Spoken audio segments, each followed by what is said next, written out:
श्री स्वामीनारायण भगवान की जय। अक्षर पुरुषोत्तम महाराज की जय। गुणातीतानंद स्वामी महाराज की जय। भगत जी महाराज की जय। शास्त्री जी महाराज की जय। योगी जी महाराज की जय। प्रमुख स्वामी महाराज की जय। महंत स्वामी महाराज की जय। सूरत अक्षरधाम महोत्सव की जय। भगवान स्वामीनारायण के समय में निष्कुलानंद स्वामी थे, वैराग्य की मूर्ति थे। और निष्कुलानंद स्वामी ने कई ग्रंथों की रचना की है। निष्कुलानंद स्वामी ने अपने एक भजन में ऐसा लिखा है, समझण मां घणुं सुख छे। समझदारी में बहुत ही सुख है। जैसे उन्होंने अभी स्वामी जी ने हमें बताया, पूज्य सर्वदर्शन स्वामी जी ने, हमारा जो जीवन है वो समस्या की श्रृंखला है।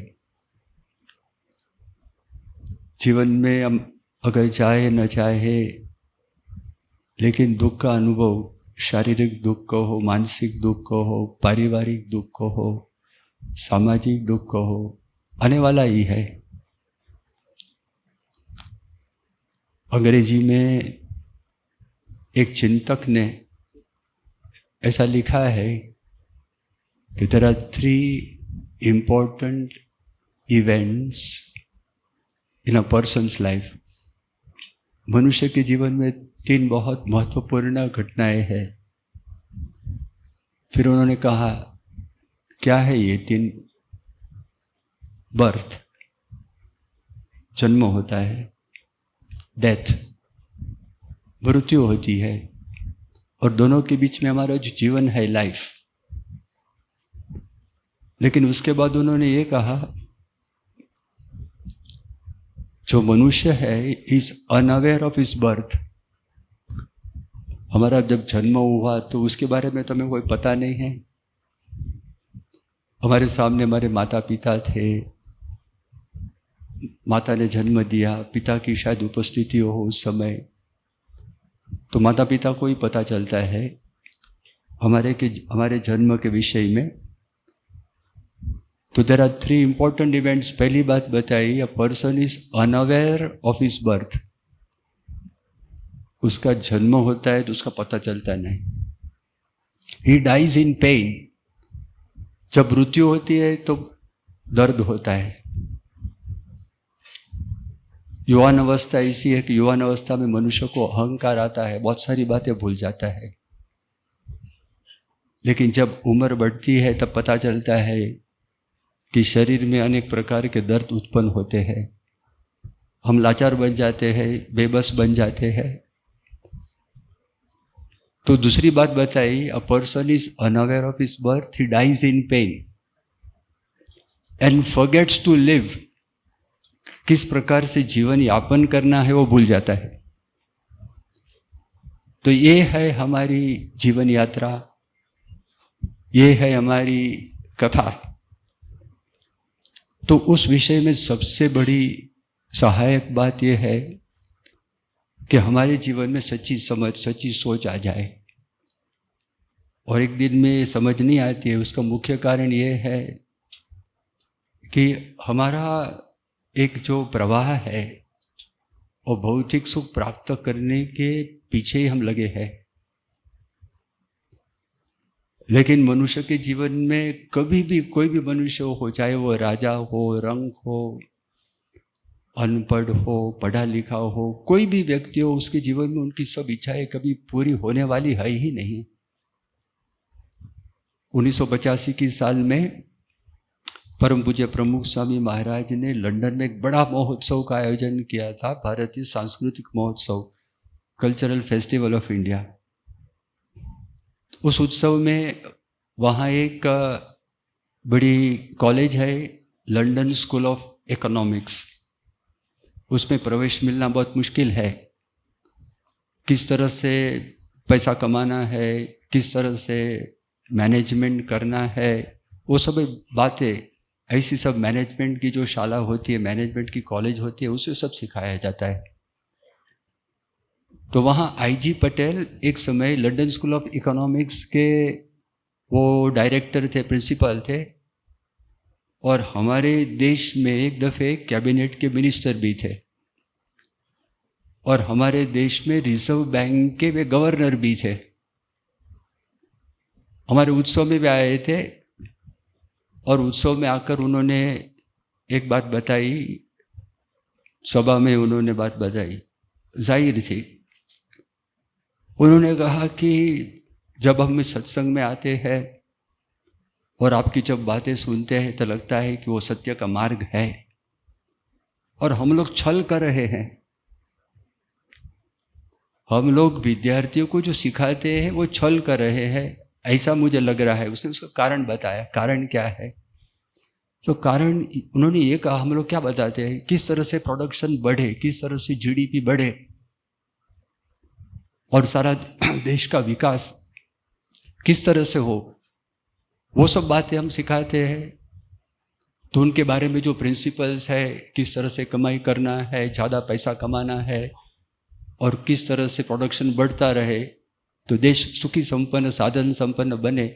लेकिन स्वामी जी एक बात हकीकत है, वास्तविक है, इच्छाएं अनंत है, इन्फिनिट, डिजायर्स आर इन्फिनिट, और कभी भी मनुष्य वो पूरी नहीं कर पाएगा, और जब भी पूरी नहीं होगी तो उसको दुख होगा। तो उस समय हमारा सबसे बड़ा मित्र कौन है, कौन हमारी सहाय करेगा, समझ है। गरीब आदमी भी उसके अंतर की अमीरात इतनी हो सकती है, और राजा से भी अधिक सुखी हो सकता है अपनी समझदारी से। तो ऐसी जो समझदारी है हमें सत्संग करने से हमें प्राप्त होती है। अभी जो 4 बातें बताई सनातन सत्य है, त्रिकाला बाधित सत्य है। आज अगर हम ये समझे, कल समझे, 1 महीने के बाद समझे, 6 महीने के बाद समझे, 1 साल के बाद समझे, जब कभी हम समझे तभी भी हमारे जीवन में जैसे अनफोर्सिन सर्कमस्टेंसेस से हमारे जीवन में अगर हम विचार भी नहीं किया हो, अगर दुख आ गया, उस समय ये समझदारी हमारे जीवन में काम लगती है। तो उन्होंने जो सांख्य की बात बताई, मतलब कि जगत नाशवंत है, 5 विषय दुख रूप है, भगवान सर्व करता है, ये बात बताई। भगवान के प्रति निर्दोष बुद्धि रखना, ये बात बताई। जीवन में सकारात्मक नजरिया है, हमारे जीवन में हर हमेश ये काम लगता है। बात तो सही है ना। सांख्य की बात बताई, शास्त्री जी महाराज ने संस्था की स्थापना की, और शास्त्री महाराज के समय में पैसे की बहुत ही तंगी थी, बहुत ही सख्त तंगी थी।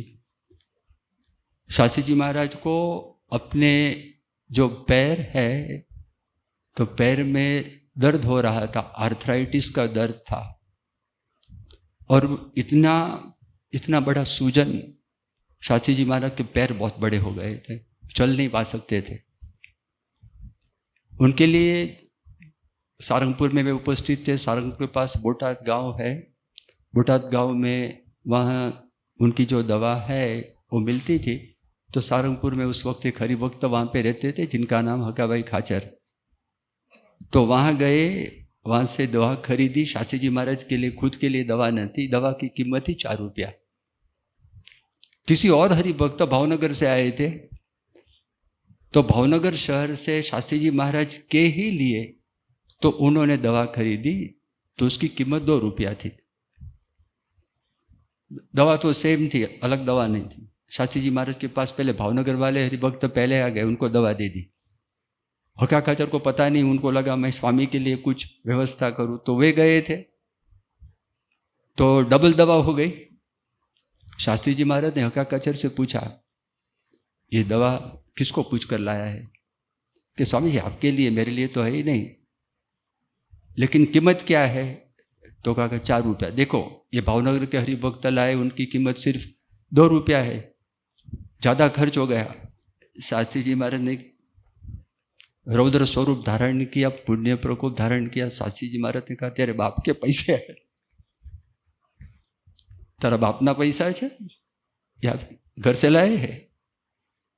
क्योंकि एक एक पैसा, एक आना आता था ना 6 पैसा, तो बहुत महंगा था, वो पैसा बहुत बड़ा था। ऐसी अवस्था में एक प्रसंग ऐसा हुआ, देखो सांख्य विचार, उनको सभी बात को साक्षात्कार है। हमें उनके जीवन के द्वारा बहुत कुछ सीखना मिलता है कि हमारे जीवन में हम किस तरह से सुखी हो सके।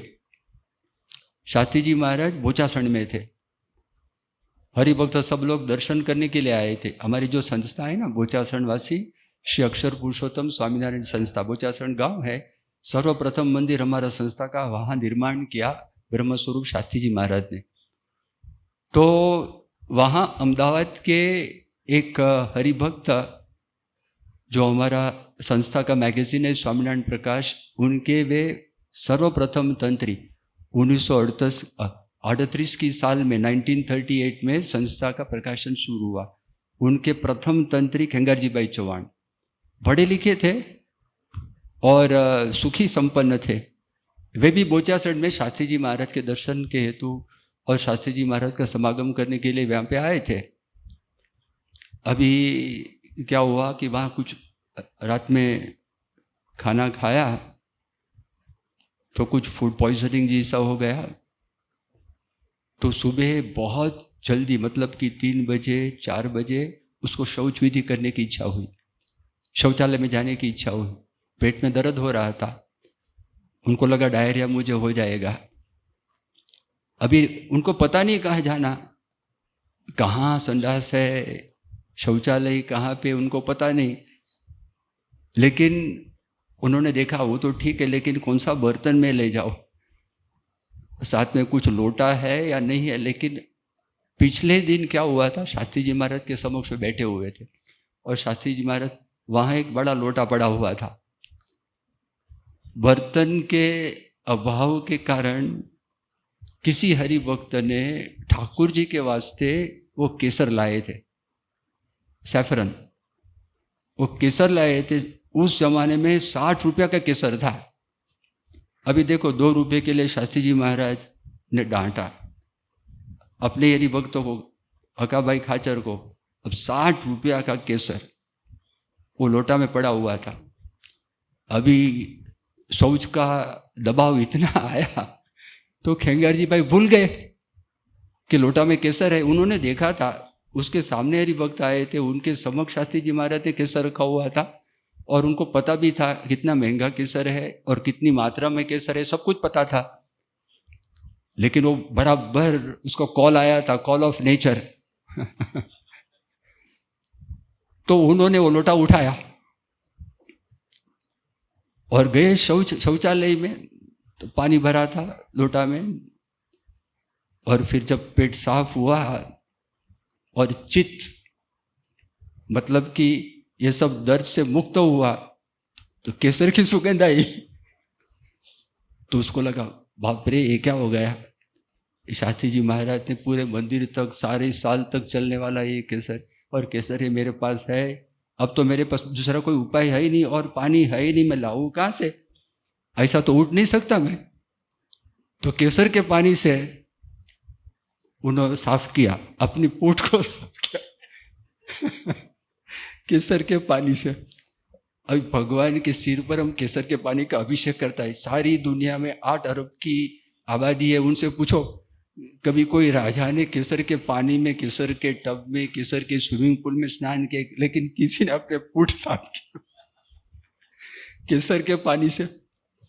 तो इतने घबरा गए, उनको लगा अभी तो खत्म हो गया, शास्त्री जी महाराज के पास मैं जाऊंगा, शास्त्री जी महाराज मुझे डांटेंगे। उन्होंने ये भी देखा था ये सब प्रसंग सुने थे। पैसा की तंगी, बर्तन की तंगी, मनुष्य की तंगी, बड़े बड़े मंदिर निर्माण, ओशो सब शुरू कर दिया था। शास्त्री महाराज के पास बहुत ही घबराते हुए, क्योंकि शास्त्री जी महाराज का इतना प्रभाव था। तो कई बार प्रमुख स्वामी महाराज कहते थे कि उनकी आंखें इतनी निर्मल थी। ये याद रखना, ये दिखते हैं गेरुए वस्त्र में, लेकिन सामान्य संत नहीं है। उनकी आंखों में, उनके आंख द्वारा भगवान हमें दर्शन देते हैं। भगवान सर्वशक्तिमान है, उनकी आंख के सामने कोई देख नहीं सकते थे, चाहे वह राजा हो, बड़ा व्यक्ति हो, लेकिन सच हो तो सच्चे वक्त तक उनकी आंखों में करुणा के दर्शन होते थे। ये सब बातें उनको पता थी। तो स्वामी के पास आए, अपने 2 हाथ जोड़ दिए, अपने हाथ 2 जोड़कर स्वामी जी से कहा कि स्वामी जी, मुझे मेरे से बहुत गलती हो गई है। स्वामी ने कहा क्या हुआ? कि स्वामी जी ऐसा हुआ, सुबह 3 बजे सो जाना था और मैं भूल गया स्वामी जी आपका लोटा लोटा लेकर मैं चला। शास्त्री जी महाराज तो फौरन समझ गए, तो नेक्स्ट स्टेप क्या होने वाला है। तो सब चला गया शौचालय में ही, 60 रुपया चले गए शौचालय में, डाउन द ड्रेन सब कुछ चला गया। शास्त्री महाराज जैसा ही सुना, देखो कितनी करुणा। शास्त्री महाराज ने अपनी हथेली अपने सर पर लगाई, बाल प्रदेश में लगा कर कहा कि गार्ड जी, जब पृथ्वी का प्रलय होता है, जब ब्रह्मांड का प्रलय होता है, तब पृथ्वी भी नहीं रहती है, पृथ्वी का नाश हो जाता है, तो केसर कहाँ रहने वाला है? तू क्यों चिंता करता है? ये देखो, ये क्या बोलते हैं इसको? सांख्य विचार। सांख्य विचार से उनके जीवन द्वारा पता चलता है, सिर्फ हमें उपदेश नहीं देते हैं। अब उनकी जीवनी पढ़ना, ब्रह्मस्वरूप शास्त्री जी महाराज को हो, ब्रह्मस्वरूप योगी जी महाराज को हो, ब्रह्मस्वरूप प्रमुख साई महाराज, प्रगट ब्रह्मस्वरूप मोहन साई महाराज के जीवन के पल पल, हर एक प्रसंग में आप देखिए कितनी चित्त की प्रसन्नता। अब पर्दे पर कुछ हमने देखा है, अगर ध्यान से गौर से अगर देखा होगा तो आप देख सकते हैं कि उनकी आत्मा कितनी प्रसन्न है, उनका चित्त कितना प्रसन्न है। इस सभी समझ जो भगवान ने हमें दी है, वो आज की बात मैं नहीं करता हूं। आज के ज़माने में छोटे छोटे युवक और युवतियों को डिप्रेशन का प्रश्न हो जाता है। आपको ये पता है सबसे पहला इतिहास का डिप्रेशन का कौन सा प्रसंग है? सबसे पहले कब पता चला डिप्रेशन शब्द किसी ने, तो आप ऐसे जब बुजुर्ग लोग हैं उन्हें तो सुना ही नहीं होगा डिप्रेशन क्या है। और आज के ज़माने में मैं आपको 2 प्रसंग की बात बताऊं कि 1982 की साल में पूज्य डॉक्टर स्वामी के साथ परम पूज्य प्रमुख साई महाराज की आज्ञा से सत्संग के हेतु हम लोग विदेश में गए थे। लंबा विचरण था, कुछ 8 महीना तक विचरण चला और अमेरिका में गए थे। अमेरिका में एक जगह थी जिसका नाम था मैन्सफील्ड, और मैन्सफील्ड जगह में एक हरिभक्त के घर हमारी पधरावनी हुई थी, तो वहाँ पे हम गए थे। तो वहाँ उनका बेटा, 12 साल का बेटा था, मेरे सामने आकर उन्होंने, पिताजी ने कहा कि मेरा बेटा है, तो कुछ काम करने के लिए उनके पिताजी दूसरे कमरे में गए और मेरे सामने बैठा हुआ था। तो मैंने उनसे पूछा आपका नाम क्या? तो कहा मेरा नाम ये है। मैंने कहा कौन सी कक्षा में आप पढ़ाई करते हो? ये कक्षा में पढ़ाई करता हूँ। पढ़ाई में आपको अलग अलग विषय में कितने मार्क्स मिलते हैं? कुछ पूछताछ की। कुछ समय के बाद बेटा अंदर चला गया। उनके पिताजी बाहर आए और पिताजी ने मुझे ये पूछा, पिताजी ने मुझे कहा कि मेरे बेटे से आपने कुछ कहा? मैंने उनसे बताया जो बात बताई थी। मैंने पूछा क्या हुआ? तो उन्होंने, पिताजी ने मुझे कहा कि मेरा बेटा ने मुझे कहा कि मुझे टेंशन हो गया। 4 प्रश्न में 1982 की साल में उसको टेंशन, ये शब्द उनके कान पर पड़े। कहाँ से पड़े? लेकिन सबसे पहला प्रसंग इतिहास में जो नोट हुआ है, ऐसा प्रसंग वो भी हुआ था जब हम 1996 की साल में 1996 में प्रमुख साई महाराज के साथ हम कनाडा गए थे। और कनाडा में एक साइकाइट्रिस्ट के घर में हमारा वहाँ उतारा था। उनका नाम था दिलसुख भाई पंजवाणी। वैसे मुस्लिम थे, खोजा थे, लेकिन भगवान स्वामीनारायण के समय में कई मुस्लिम लोग ने भगवान स्वामीनारायण को भगवान के रूप में उनका स्वीकार किया था और भगवान के सेवक भी बने रहे थे। तो दिलसुख भाई पंजवाणी ने मुझे कहा कि स्वामी, मैं तो साइकाइट्रिस्ट हूँ और जो डिप्रेसिव पेशेंट्स को मैं उसका इलाज करता हूँ, ये सब करता हूँ, लेकिन सबसे पहला हिस्ट्री में रिकॉर्डेड इंसिडेंट ऑफ डिप्रेशन 5000 साल पहले हुआ। मैंने कहा किसका? तो अर्जुन का। अर्जुन रण संग्राम में एकदम डिप्रेस हो गए। आप गीता पढ़िए तो गीता में लिखा है क्या हालत हो गया देखकर। पूरे जो मामला था, युद्ध का मामला, रण संग्राम का मामला था, सब योद्धाओं को देखकर बहुत ही घबरा गए थे। उनको मृत्यु की डर नहीं थी। अर्जुन मृत्यु से डरते नहीं थे, लेकिन उनके मन में ये सब प्रश्न उत्पन्न हुए, मेरे रिश्तेदार को मुझे मारना है। तो उसमें से बाहर निकलने के लिए भगवान श्री कृष्ण ने क्या किया? समझदारी दी। पैसे नहीं दिए। भगवानों ने यह भी नहीं कहा कि मैं तुझे जीत दिलवाऊंगा। मैंने तो तुझे बात बता दी, यथा इच्छेसी तथा कुरु। आपके मन में जो है आप ठीक कर सकते हैं। मेरे पास जो ज्ञान था मैंने आपको बांट दिया, मैंने आपसे कहा। तो उसका मतलब ये हुआ कि सत्संग में बहुत सारी बातें होती है, लेकिन घर जाकर इन पर विचार करना बहुत आवश्यक है। श्रवण तो किया, श्रवण के बाद मनन करना जरूरी है। मनन के बाद निधिध्यासन करना जरूरी है और उसके बाद उसका साक्षात्कार होता है। और फिर एक बहुत बड़ी महत्व की बात है, घर में जाकर भगवान से प्रार्थना करना। प्रार्थना ये करना, भगवान जब समय अवसर पर ये सब समझदारी मुझे याद आ जाए। जैसे बच्चों लोग परीक्षा देने के लिए जाते हैं तो मॉक परीक्षा में तो अच्छे मार्क मिलते हैं, लेकिन फाइनल एग्जाम के वक्त सब भूल जाते हैं क्योंकि डर लगता है, वे लोग नर्वस हो जाते हैं। तो उसी तरह जब हमारे सामने कोई प्रसंग उपस्थित हो जाए, तो चाहे वो सत्संग भी करता हो, लेकिन कुछ ऐसा प्रसंग हो जाए तो इतना बढ़िया सत्संग, बहुत ही अनंत जन्म के पुण्य के बाद जो हमें सत्संग मिलता है उसको भी छोड़ देते हैं। डोनेशन देते हैं, पैसा देते हैं, अनाज देते हैं कई साल तक, और सभी मंदिर में इतना अनाज चले, इतना भी दान करते हैं, लेकिन कुछ प्रसंग ऐसा हो जाता है कि सत्संग छोड़ देते।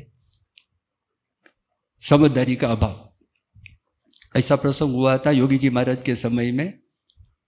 योगी जी महाराज सारंगपुर गांव में विराजमान थे। प्रमुख स्वामी महाराज भी वहां पे थे। वहाँ एक बड़ा उत्सव था। कई हरिभक्त अलग अलग प्रदेश से वहाँ उत्सव का लाभ लेने के लिए वहाँ गए थे। अहमदाबाद के नज़दीक में ही एक गांव, उस गांव में चावल अच्छे होते थे और चावल की सब खेती, पंखाली का चावल, कमोद का चावल, बहुत ही अच्छा। वहाँ से अगर आप निकले तो उसकी सुगंध पर पता चलता है कि किस प्रकार का ये चावल है। तो चावल, वो अनाज, वो मंदिर में डोनेशन करने के लिए सारी मात्रा में, बड़ी मात्रा में वो आते थे। तो वहाँ के जो मालिक थे ये उत्सव में आए थे। भोजन का समय हुआ। उस समय बुफे सिस्टम नहीं थी, टेबल अपने आप ले सकते हैं, वैसी सिस्टम नहीं थी। आप बैठते थे और आपको लोग परोसते थे। तो वहाँ वह परोसते थे, तो उनको रोटी दी, दाल भी दी, सब्जी भी दी, लेकिन चावल के प्रदेश से आए थे। जब तक चावल खाए नहीं तब तक उनको लगेगा खाना अधूरा रह गया है। तो जो परोसने वाले थे उनसे उन्होंने ये कहा कि मुझे चावल चाहिए। तो परोसने वाला था, तो सारंगपुर के पास दूसरा एक गांव है खस्ता करके, वहाँ के वो भक्त थे। तो भंडार में से वो बाहर निकले और उन्होंने कहा कि चावल नहीं है, चावल सब खत्म हो गए। अब क्या हुआ, उनके गांव के हरिभक्त कुछ समय के बाद उनके साथ ही भोजन प्राप्त करने के लिए बैठे तो भंडार में से चावल लेकर उनको दिया। अब जो उस गांव के व्यक्ति थे उनसे कहा चावल नहीं है। अभी उनके ही सामने चावल लेकर बाहर आए। अपने गांव के हरिभक्त के लिए चावल रिजर्व रखा हुआ था, अनामत रखा हुआ था, तो उनको परोसने लिए गए। अभी जैसे इन लोगों को पता चला, सामने देखा, उठ गए, खाना छोड़ दिया। खाना छोड़कर दौड़े सीधे ऑफिस में। प्रमुख स्वामी महाराज वहां पे बैठे थे। तो प्रमुख स्वामी महाराज से कहा, क्या है ये सब? हम लोग धर्मादा करते हैं चावल का, और जितने मंदिर है सब मंदिर में हमारा ही चावल वहाँ पे जाता है। अब जब यहाँ हम आते हैं चावल मांगते तो चावल मिलता नहीं है। तो स्वामी जी ने कहा, क्या हुआ? तो जो प्रसंग हुआ था प्रमुख स्वामी के पास, उन्होंने ये प्रसंग का वर्णन किया। प्रमुख स्वामी महाराज ने कहा कि आपका मन शांत करो, आपको चावल चाहिए, 5-10 मिनट तक आप ठहरो, आपके लिए हम बनाते हैं। नहीं, अब तो चावल खाना ही नहीं है, अब तो मुंह में एक दाना भी रखना नहीं है, चावल खाना ही नहीं है। फिर दूसरी बात हुई तो उन्होंने प्रभु स्वामी महाराज ने कहा, ठीक है, आपको प्रतीक्षा नहीं करनी है, राह नहीं देखनी है, तो योगी जी महाराज का भोजन तैयार है, योगी जी महाराज के लिए जो चावल बना हुआ है, बात है आपको दे देंगे, आप उसको खा लेना। तो कहा नहीं, एक दफे बताया, अब इस मंदिर में हम पैर नहीं रखेंगे। चले गए। 1968 की ये साल, आज कितनी साल हुई, 2026 की साल, वो तो वे है नहीं, वो धामे चले गए हैं। कभी भी दोबारा मंदिर में उन्होंने अपना पाँव नहीं रखा। अभी देखो, समझदारी का अभाव। तो बहुत जरूरी है, ये सब समझदारी जो हमें बताई और बहुत जरूरी है, उससे हमारे जीवन में हमेशा के लिए आनंद रहता है। भगवान की बात बताई, भगवान सर्व करता है और निर्दोष बुद्धि भगवान जो करते हैं हमारा भला के लिए। प्रभु साई महाराज के जीवन में कितने अपमान हुए और कितना सम्मान हुआ, दोनों में स्थित प्रज्ञता। 1985 की साल में प्रमुख स्वामी महाराज की सुवर्ण तुला हुई थी लंदन में। तब तक किसी भी संत की विदेश की भूमि में सुवर्ण तुला नहीं हुई है। और सुवर्ण तुला हुई थी QPR stadium, Queens Park Ranger stadium. Swami ji ने कहा, सुवर्ण के सामने तो मैं तराजू में नहीं बैठूंगा। संत कि कभी सुवर्ण तुला नहीं होती है, तो कहा, आप स्वामी चिंता मत करिए कि आप तराजू में बैठो, और सामने दूसरा वाला जो तराजू है, जो वो है, तो उसमें वो पैन ऑफ बैलेंस, तो उसमें हम शक्कर रखेंगे और उसके साथ फिर सुवर्ण है, उसकी तुला होगी। तो स्वामी जी ने कहा ठीक है। 20,000 लोग इकट्ठे हुए थे। ये फुटबॉल का स्टेडियम था। उस समय जब स्वामी जी का सम्मान हुआ, 4 घंटों तक ये सभा चली और स्वामी जी के ऐश्वर्य से बारिश उस स्टेडियम पे नहीं गिरी थी, और अगल बगल में सब जगह बहुत ही बारिश थी। सब लोग चिंतित थे। स्वामी जी ने कहा, चिंता मत करो, भगवान से प्रार्थना करना, भगवान की कृपा से सब ठीक हो जाएगा। और 4 घंटों तक कुछ भी, बारिश की एक बूंद भी वहां पे गिरी नहीं थी। सब लोगों ने देखा, ये चमत्कार को हो, ऐश्वर्य को, ये सब हुआ। जब प्रभु स्वामी महाराज के आशीर्वाद की बारी आई, तब प्रभु स्वामी महाराज ने क्या कहा? स्वामी जी ने कहा, सर्वप्रथम तो परब्रह्म परमात्मा पूर्ण पुरुषोत्तम नारायण भगवान स्वामीनारायण को वंदन, जिन्होंने मुझे मनुष्य देह दी। और फिर स्वामी जी ने कहा, उसके बाद मेरे गुरु शास्त्री जी महाराज और योगी जी महाराज को वंदन, जिन्होंने मुझे स्वीकारा, मुझे साधु बनाया और मुझे ये सेवा सौंपी। ये दूसरी बात स्वामी जी ने बताई और कहा, भगवान की शक्ति बिना कोई पापड़ का एक टुकड़ा भी नहीं तोड़ सकता है, और भगवान की ही इच्छा से सब कुछ होता है।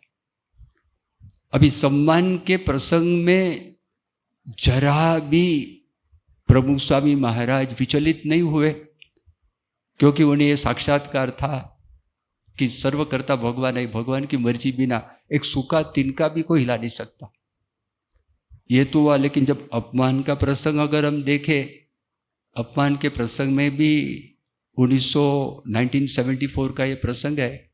योगी जी महाराज अक्षरधाम अक्षर निवासी हो गए थे 1971 में, और उनके स्थान में वहाँ प्रमुख स्वामी महाराज विराजित थे। बिना योगी जी महाराज ये पहली विदेश यात्रा थी। हरिभक्तों को बहुत ही उमंग था, और सर्वप्रथम डेस्टिनेशन अफ्रीका, उसके बाद इंग्लैंड, उसके बाद अमेरिका, उसके बाद कनाडा, प्रोग्राम में ये सब था। तो जैसे ही स्वामी जी प्लेन में उड़ रहे थे, सब रिपोर्ट लिख रहे थे, बहुत सब राजी थे, खुश थे। 16 संत थे, साथ में कम हरिभक्त भी थे। और जैसे ही नायरोबी एयरपोर्ट पर प्लेन वहाँ उतरा, और वहाँ एक आदमी आया। आदमी ने कहा कि हु इज प्रमुख स्वामी महाराज। सब संतों ने कहा ये है। सबको लगा सम्मान करने के लिए आया है। तो उन्होंने कहा सरकार ने यह कहा है कि प्रमुख स्वामी महाराज इस धरती पर अपने पैर नहीं रख पाएंगे, उनको पैर रखना मना है, विमान में से उतरना मना है, विमान में ही बैठना है, वापस जाना है भारत देश में। हमारे देश में आने के लिए उनके पास परवानगी नहीं है, भले वीज़ा मिला है। सब लोग विचार में डूब गए, हम क्या करेंगे। प्रमुख स्वामी महाराज स्वस्थ थे। प्रमुख स्वामी महाराज ने कहा हम जो संत लोग हैं, संत का एक नियम है, हम अकेले बाहर नहीं जा सकते, हमारे साथ एक संत और भी चाहिए। जोड़ के संत होते हैं साथ में। तो स्वामी जी ने कहा मेरे साथ एक संत को रख देना, हम लोग वापस लौट जाएंगे और आप सब नीचे उतर जाओ। कहा स्वामी जी जब शादी होती है ना, तो मेन व्यक्ति कौन होता है? वो होता है ना। और सिर्फ भारत जाए वो ना हो तो हम लोग कैसे जाए। 10 मिनट के बाद दूसरा एक ऑर्डर आया, और दूसरे ऑर्डर में ये लिखा था प्रमुख स्वामी महाराज एंड पार्टी, वो सबको वापस लौटना है। सब लोग बहुत ही व्यथित हो गए। पूज्य डॉक्टर स्वामी जी साथ में थे, पूज्य कोठारी बापा साथ में थे, 16 सब संत लोग साथ में थे।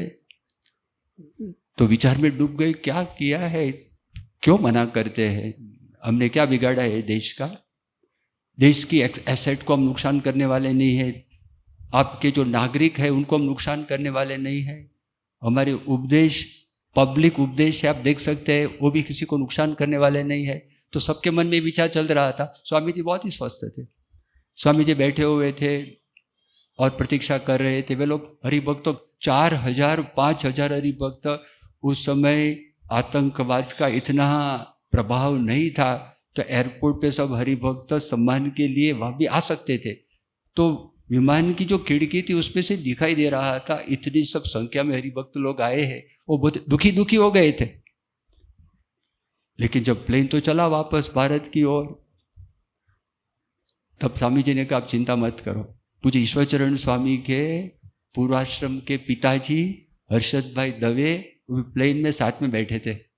उन्होंने कहा स्वामी जी जब हमारा प्लेन सांता क्रूज एयरपोर्ट पर मुंबई में लैंड करेगा, तब जहाँ से हमारी विदाई हुई उस स्थान पर हमें जाना नहीं है, क्योंकि पिछले दिन इतना भव्य विदाई समारंभ था, और आज देखेंगे सब 16 संत वापस लौटे, हमारा क्या होगा। स्वामी जी ने कहा हमने कहा गलत काम किया है, तो उसी स्थान पे जाना है, वहाँ से ही गुजरना है, वहाँ से ही निकलना है। हमने कोई गलत काम नहीं किया है, भगवान की दृष्टि में तो सब ठीक ही किया है, तो आप क्यों चिंता करते हो। तो वहाँ से स्वामी निकले। सब लोग विचार में डूब गए, कल तो ये संत हजारों लोग उनको विदाई देने के लिए आए थे, अब अचानक ये क्या हो गया। तो स्वामी जी तो मुंबई में दादर में हमारा मंदिर है, वहाँ प्रमुख स्वामी महाराज ने जैसे ही प्रवेश किया, और सुबह जल्दी, क्योंकि तो रात को आए हुए थे तो रात को सोए नहीं थे, वो जो भंडारी संत को कहा ठाकुर जी के लिए, ठाकुर जी भूखे हैं, हमारे जो साथ ठाकुर जी है तो उनके लिए आप रसोई बनाओ। तो हलवा बनाया, पूरी बनाई, और कहा कि ठाकुर जी को प्रेम से भोग लगाना। स्वामी जी ने तो ठाकुर जी को दंडवत शुरू कर दिया, 1 2 3 4 5 20 25 दंडवत। स्वामी जी से, ठाकुर जी से क्षमा मांगी। कहा स्वामी जी आपकी क्या कसूर है, आपकी क्या भूल है, हमें कहाँ पता था कि हमें वापस लौटना है। तब लेकिन प्रमुख साईं महाराज ने कहा नहीं, फिर भी ये हमारी गलती है, हमारे कारण ठाकुर जी भूखे रहे हैं, ये करना। स्वामी जी ने कुछ खाया नहीं।